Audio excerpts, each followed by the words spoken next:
So, hari ini kita nak berbicara tentang kenapa kita atau semua orang jadi malas. Kita kena faham dulu maksud malas. Mengikut Persuratan Melayu ataupun DBP, malas membawa maksud enggan untuk melakukan sesuatu atau tak nak buat sesuatu perkara. Orang yang malas ini adalah disebabkan beberapa perkara. Antaranya adalah kekurangan motivasi dalam diri. So, kita kena faham pula apa maksud motivasi. Motivasi basically adalah perkataan yang berasal daripada perkataan desakan ataupun drive. Basically, motivasi adalah satu desakan yang mendesak diri kita untuk melakukan sesuatu. Contohnya, kalaulah kita nak makan, kita perlu ada desakan yang kita ni lapar, baru kita rasa nak makan. Sama juga dengan keadaan malas. Kalaulah katakan orang tu malas nak makan, disebabkan dia tak ada desakan, dia tak rasa dia lapar, so dia akan jadi dia malas nak makan. Tapi untuk cerita dengan lebih besar keadaan ni, katakanlah seseorang tu malas nak buat kerja. Kenapa dia malas nak buat kerja? Sebab tak ada faktor yang mendesak yang buatkan dia rasa keperluan untuk dia bekerja. Kalau kita tengok drama orang Melayu, ada watak orang jahat, contohnya filem Piramli.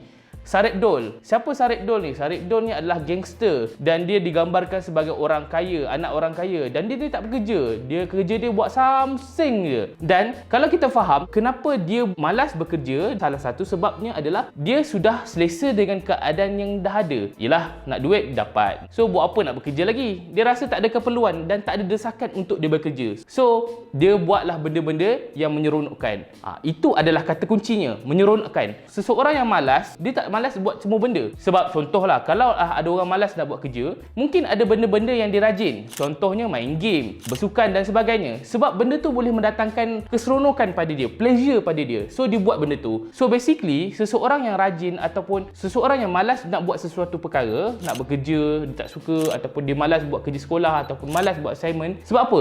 Sebab dia rasa dengan melakukan assignment, dengan melakukan kerja rumah, dia tak rasa pleasure, dia tak dapat rasa keseronokan. Sebab dalam psikologi, ada satu hormon yang dipanggil sebagai dopamin. Dopamin ini adalah satu hormon bahagia ataupun happiness hormon. Yang mana, bila kita melakukan sesuatu kerja dan kita rasa seronok, dopamin ini akan dihasilkan dan kita rasa seronok, kita rasa bahagia dan sebagainya. Tapi, kalaulah kita buat sesuatu kerja yang kita tak minat, yang kita tak suka dan kita tak rasa benda tu menyeronokkan, so dopamin ini tak dapat dihasilkan. End up, kita akan rasa bosan dengan tugasan tersebut dan akhirnya kita akan rasa malas. So basically, malas ni adalah disebabkan kita bosan dengan melaksanakan sesuatu tugasan dan akhirnya ia akan membawa kepada keadaan malas. Selain itu, malas juga boleh disebabkan keadaan efikasi diri yang sangat rendah. Efikasi diri ni adalah satu terma psikologi yang kita gunakan untuk orang yang percaya dengan kemampuan diri dia dan dia rasa dia boleh buat apa yang dia nak. So, bila mana keadaan efikasi yang rendah, dia tak percaya dengan kemampuan diri dan dia rasa dia tak boleh nak capai apa yang dia nak buat, so dia akan mula bermalas-malasan dengan apa yang dia nak buat. Sebab dia rasa, alah, buat apa aku nak buat benda ni, sebab kalau aku buat confirm tak jadi, baik aku tak payah buat. So itu adalah salah satu alasan yang selalu digunakan lah. At the end, conclusionnya, macam mana kita nak tingkatkan diri untuk jadi lebih rajin?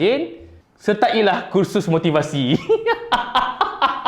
Salah satu cara untuk kita tingkatkan diri untuk tidak jadi malas adalah kita keluar daripada zon yang kita rasa kita selesa sangat ni dan cuba cari satu desakan, satu drive, motif kita yang boleh kita jadikan itu sebagai sumber inspirasi kita untuk teruskan buat sesuatu yang kita suka. Kita hanya malas bila mana kita buat tugasan yang kita tak nak. Kita hanya malas bila mana kita buat satu tugasan yang sebenarnya kita tak suka. Salah satu cara untuk tak nak jadi malas adalah kita buat sesuatu yang kita suka ataupun kita jadikan benda yang kita tak suka tu benda yang kita suka. Itu saja.